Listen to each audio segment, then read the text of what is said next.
সুপ্রিয় দর্শক, আরজিকর কাণ্ডে মহিলা চিকিৎসকের মৃত্যুর ঘটনায় যখন রাজ্য রাজনীতি একেবারে তোলপাড়, তখন সমাজের সমস্ত শুভবুদ্ধি সম্পন্ন মানুষ রাস্তায় নেমেছিল ন্যায্য এবং দ্রুত বিচারের দাবিতে। তারপর কেটে গিয়েছে অনেক দিন, এখনও পর্যন্ত ন্যায্য বিচার পায়নি তিলোত্তমা।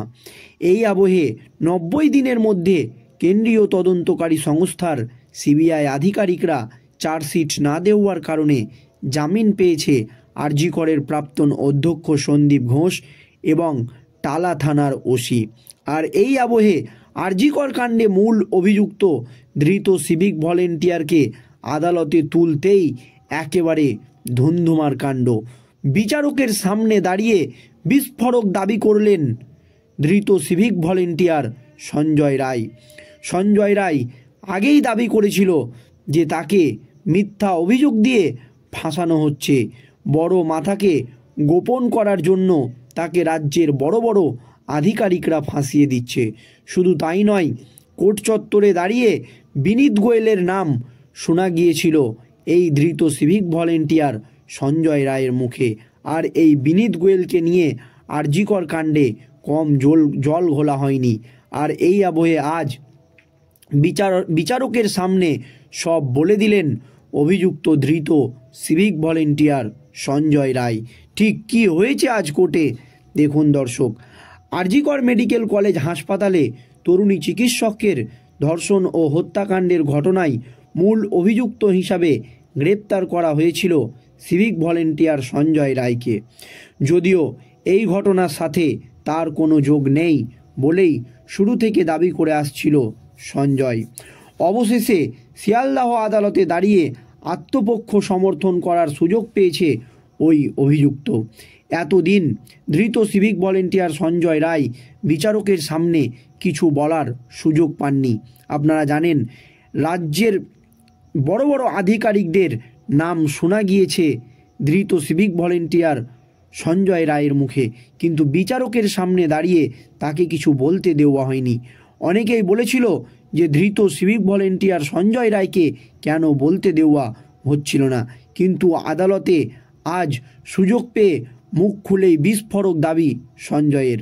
সেখানে এদিন সঞ্জয় এবার দাবি করেছে ওই তরুণী চিকিৎসককে নাকি তিনি চিনতই না।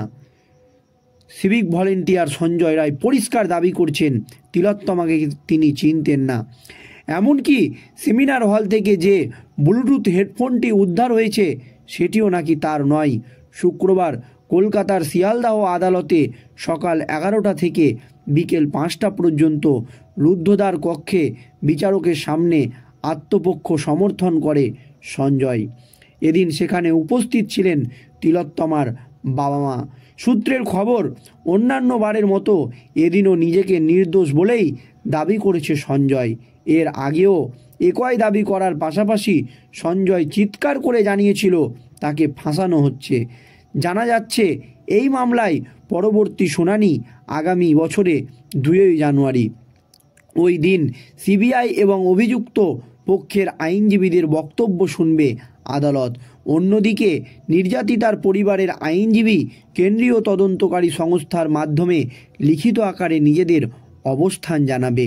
গত 9 আগস্ট কলকাতার আরজিকর মেডিকেল কলেজে হাসপাতালে সেমিনার হল থেকে উদ্ধার হয়েছিল তরুণী চিকিৎসকের রক্তাক্ত ক্ষতবিক্ষত দেহ। অভিযোগ উঠে নাইট ডিউটির পর নিজের কর্মস্থলেই তরুণী চিকিৎসককে ধর্ষণ করে নির্মমভাবে খুন করা হয়েছিল। এই ঘটনায় শিউরে উঠেছিল গোটা দেশ, যারা আঁচ করতে গিয়ে পড়েছিল আন্তর্জাতিক স্তরেও। তদন্তে নেমে পুলিশ প্রথমে মূল অভিযুক্ত হিসাবে গ্রেপ্তার করে ধৃত সিভিক ভলেন্টিয়ার সঞ্জয় রায়কে। যদিও এই ঘটনা শেষ পর্যন্ত গড়ায় আদালতে।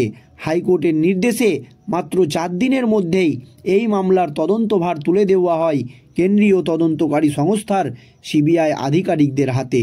তারপর তদন্তে নেমে টালা থানার প্রাক্তন ওসি অভিজিৎ মণ্ডল সহ গ্রেপ্তার করা হয় আরজিকর মেডিকেল কলেজের প্রাক্তন অধ্যক্ষ সন্দীপ ঘোষকেও। যদিও 90 দিনের মধ্যে চার্জশিট পেশ করতে না পারায় তাদের জামিন মঞ্জুর করে দিয়েছে আদালত। ইতিমধ্যেই জেল মুক্তি ঘটেছে অভিজিৎ মণ্ডলের। অন্যদিকে আরজি করের আর্থিক মামলাতেও নাম জড়ানোয় জামিনের পরেও এখনও পর্যন্ত জেলেই রয়েছে সন্দীপ ঘোষ। তবে এত কিছুর পরেও এই দুইজনের জামিন মঞ্জুর হওয়ায় সিবিআইয়ের ভূমিকা নিয়ে প্রশ্ন উঠতে শুরু করেছে। তাছাড়া আরজি করের ঘটনার পর রাজ্যে আরও একাধিক নির্মম ধর্ষণ হত্যাকাণ্ড ঘটে গিয়েছে। সেই সমস্ত ঘটনায় ইতিমধ্যেই ফাঁসির সাজা ঘোষণা করেছে আদালত।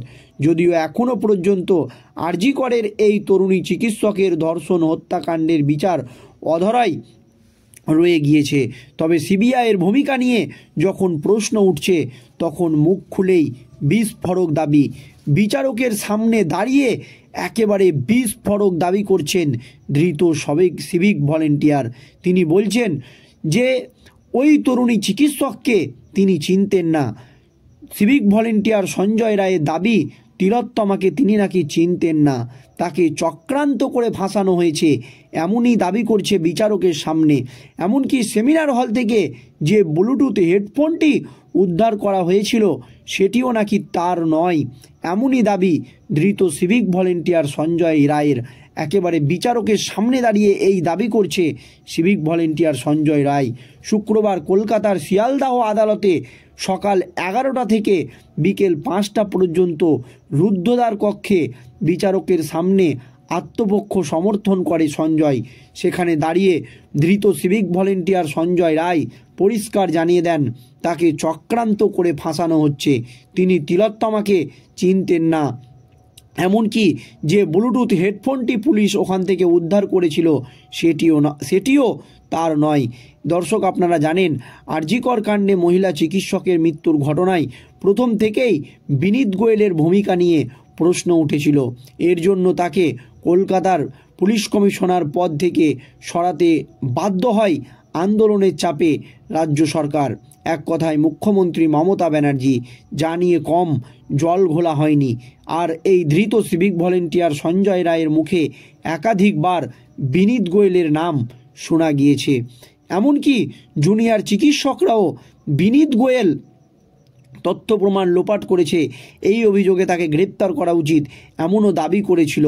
আর এবার ধৃত সিভিক ভলেন্টিয়ার সঞ্জয় রায় পরিষ্কার জানিয়ে দিলেন তাকে চক্রান্ত করে ফাঁসানো হচ্ছে, রাজ্যের বড় বড় আধিকারিকরা তাকে ফাঁসিয়েছে।